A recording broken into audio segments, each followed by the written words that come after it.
శ్రీమాత్రే నమ. జయ గురు దత్తాత్రేయ నమ. ఈ వీడియోలో మనం ఫిబ్రవరి 4వ తారీఖు నుంచి రుజుమార్గంలోకి మారబోతున్నటువంటి గురు భగవానుడు వృషభ రాశి అందే మే 15వ తారీఖు వరకు సంచరించడం జరుగుతూ ఉంటుంది. ఇదే సమయంలో వృషభ రాశికి అధిపతి అయినటువంటి శుక్రుడు గురువు యొక్క రాశి అయినటువంటి మీనరాశిలో సంచరించడం జరుగుతుంది.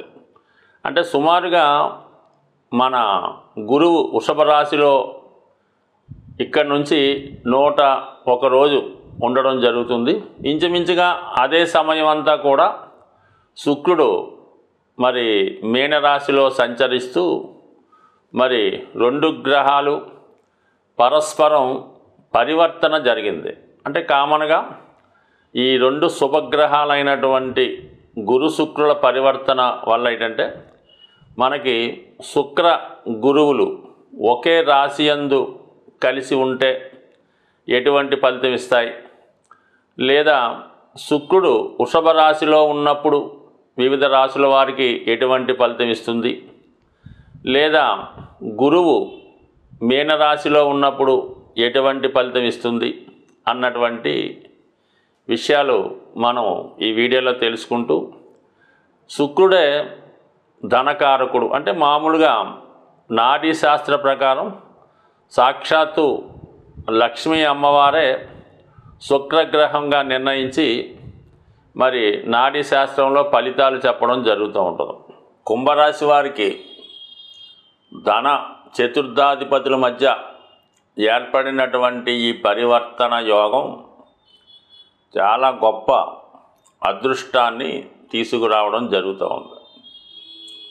అంటే ఇప్పుడు ఈ ఫిబ్రవరి 4న ఏర్పడినటువంటి పరివర్తన వల్ల గురు శుక్రుల మధ్య ఏర్పడినటువంటి పరివర్తన, అంటే గురువు కుటుంబ స్థానంలోకి రావడం వల్ల శుక్రుడు చతుర్థ స్థానంలోకి వెళ్ళినట్టు మీకు టెంపరీగా ఆ గ్రహాలు ఆ విధంగా పనిచేయడం జరుగుతూ ఉంటుంది.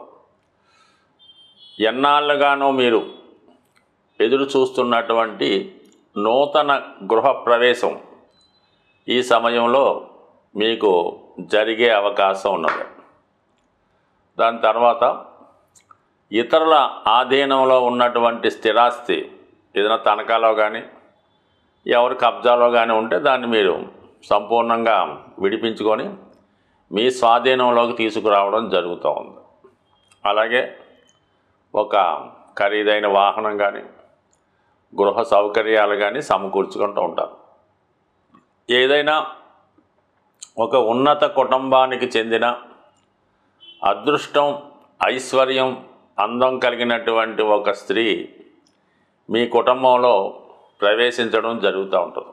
శుక్రుడు కుటుంబ స్థానంలో ఉచ్చ పొందడం వల్ల అది వ్యక్తిగతంగా మీ యొక్క వివాహం కానివ్వండి, మీ సంతానం యొక్క వివాహం అవనివ్వండి, ఆ కారణం వల్ల అవ్వచ్చు, లేదంటే మీ కుటుంబంలో ఒక స్త్రీ జన్మించడం వల్ల అది మీ కుటుంబానికి అదృష్టంగా మారడం జరిగే అవకాశం ఉన్నది. అంటే శుక్రుడు ధనస్థానంలో ఉచ్చ పొందడం అన్నది మామూలు విషయం కాదు. దాంతోపాటు రాహుతో కలిసి ఉన్నాడు.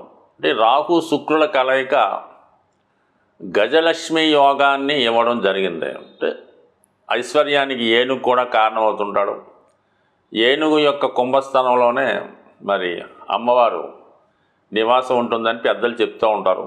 అటువంటి ఒక అపూర్వమైనటువంటి సంపద మీ కుటుంబంలోకి కలగబోతుందన్నమాట. అది ఒక స్త్రీ జననం ద్వారా కానీ ఒక స్త్రీ మీ కుటుంబంలో అడుగు పెట్టడం వల్ల జరిగే అవకాశం ఉంది. కాబట్టి సరే, ఆ ప్రయత్నం మీరు చేసుకోవాల్సి ఉంటుంది.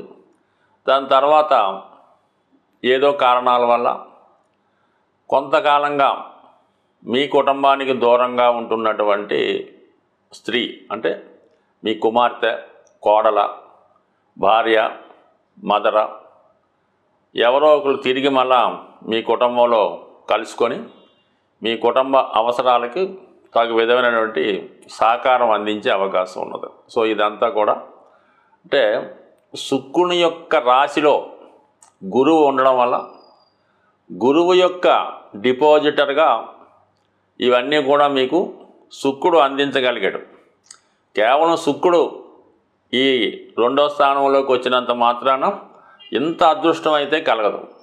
ఎప్పుడైతే ఒక గ్రహం మీకు శుభ ఫలితాలు ఇవ్వాలి అనుకుంటే ఆ గ్రహం శుభస్థానంలో ఉండడంతో పాటుగా ఆ గ్రహం యొక్క రాశుల్లో కూడా శుభగ్రహాలు ఉండాలన్నమాట. అంటే తులారాశిలో, వృషభ రాశిలో ఇటువంటి గురువు లాంటి శుభగ్రహాలు ఉన్నప్పుడు శుక్రుడు మీకు అటువంటి సంపద ఇవ్వగలడు. అదే ఈ రాశుల్లో అంటే వృషభ తులల్లో పాపగ్రహాలు ఉన్నప్పుడు శుక్రుడు మీకు పాప ఫలితాన్ని మాత్రమే ఇవ్వగలడు తప్ప, అంటే దాంతో మిక్స్ చేస్తాడు అన్నమాట.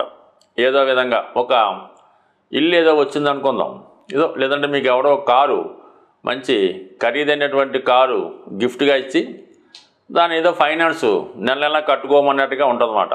సో ఏదైనా ఇప్పుడు ఎటువంటిదైనా సరే మీ కుటుంబంలో అదృష్టం రాబోతుంది. అలాగే కుటుంబంలో జరగవలసినటువంటి శుభకార్యాలు 100% ఈ సమయంలో జరుగుతాయి.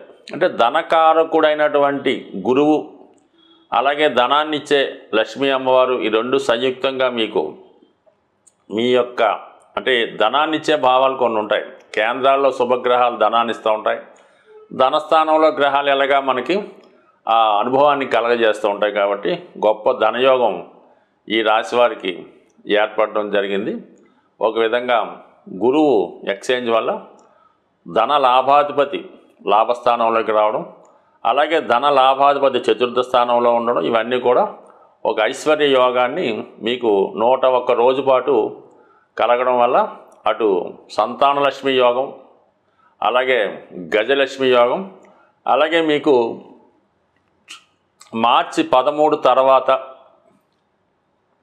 గురువు పరివర్తనతో పాటు మార్చి 13న రవిగ్రహం కూడా మరి శుక్రుడితో కలియడం వల్ల అది మౌఢ్యం అయినప్పుడు కూడా ఒక విజయయోగం మీకు ఏర్పడడం జరుగుతుంది. అంటే సక్సెస్, ఉద్యోగ ప్రయత్నం అవ్వచ్చు, రాజకీయ పదవి కావచ్చు, అలాగే ప్రభుత్వ సహకారంతో ప్రభుత్వ సంపద మీకు లభించే అవకాశం ఉంటుంది. అంటే టోటల్గా ఏదైనా ధనస్థానంలో మీకు ఒక అద్భుతాలు త్వరలో జరగబోతున్నాయి.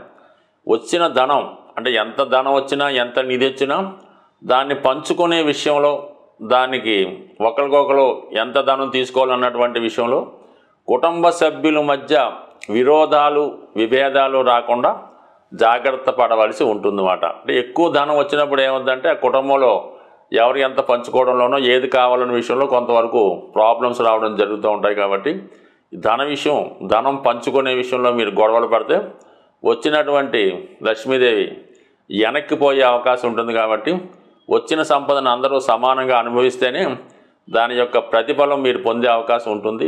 ఇప్పుడు ఏర్పడినటువంటి ఈ పరివర్తన యోగం మీకు అనుభవంలోకి రావాలంటే ముఖ్యంగా మీరు చేయవలసింది ఏంటంటే నమ్మకంతో ఒక మంచి రోజు ఎన్నుకొని మీకు అనుకూలమైనటువంటి సమయంలో ప్రతిరోజు కూడా అదే సమయంలో చదవవలసి ఉంటుంది.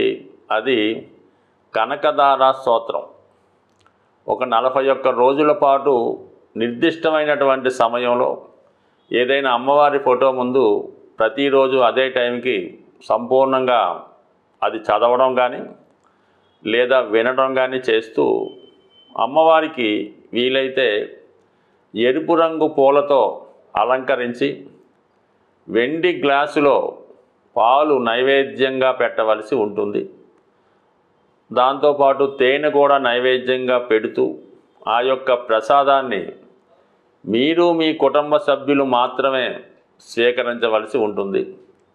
ఇక ముఖ్యమైన విషయం ఏంటంటే ముందు మీరు కనకదార స్తోత్రం యొక్క సంపూర్ణంగా వాటి యొక్క అర్థం కూడా తెలుసుకొని, ఏ శ్లోకానికి ఆ శ్లోకం విడిగా దాని యొక్క అర్థం తెలుసుకొని అది వినడం వల్ల లేదా పారాయణ చేయడం వల్ల మీకు దాని ఫలితం శీఘ్రంగా రావడం జరుగుతుంది.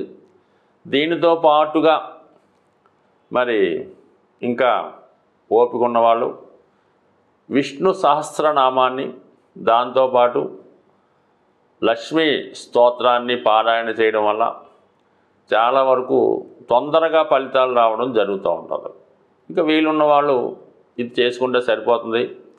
దత్తాత్రేయుడు ఆరాధన, మరి దక్షిణామూర్తి ఫోటో ఇంట్లో ఉంటే లేదంటే తెచ్చుకొని ఆ దక్షిణామూర్తి ఆరాధన వల్ల, దక్షిణామూర్తికి విధి విధానంగా పూజ చేసుకోవడం వల్ల విద్యార్థులకి విజయం లభించే అవకాశం ఉంటుంది.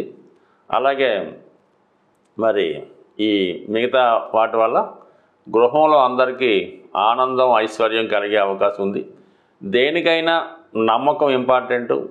చేసే ప్రయత్నం, క్రియలో ఏదైనా పరిశుభ్రమైనటువంటి ప్రదేశాన్ని ఎన్నుకోవలసి ఉంటుంది. ఏదో గందరగోళం మధ్య, ఏదో వంటింట్లోనో, ఏదో హాల్లోనో టీవీ నడుస్తుండగా కాకుండా చాలా పిన్ డ్రాప్ సైలెంట్గా, చాలా ప్రశాంతంగా, వీలైతే డాబా పైకి ఎవరు రాకుండా చూసుకొని చక్కగా ఒక సాప్ వేసుకొని ప్రశాంతంగా మీరు చదువుకున్నప్పుడే మీకు అది ఫలితం ఉంటుంది తప్ప ఏదో విధంగా తూతూ మంత్రంగా పూర్తి చేస్తే మీరు జీవితాంతం 50 సంవత్సరాలు చదివినా కూడా దాని ఫలితం అన్నది శూన్యం. స్వస్తి.